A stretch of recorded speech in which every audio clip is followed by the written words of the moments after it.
জীবনের সবচেয়ে বড় ভুল কি জানেন?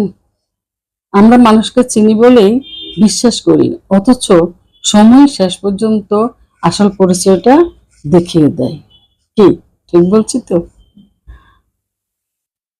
জীবনে টাকা হারালে আবার উপার্জন করা যায়, কিন্তু সময়, বিশ্বাস আর ভালো মানুষ হারিয়ে গেলে তা সহজেই ফিরে আসে না।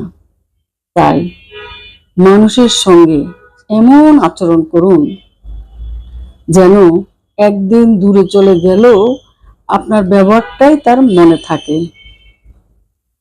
কারণ এই পৃথিবীতে সম্পদ নয়, মানুষের জন্য রেখে যাওয়া সম্মান আর সুন্দর ব্যবহারেই সবচেয়ে বড় পরিচয়। কথাটা মনে রাখবেন।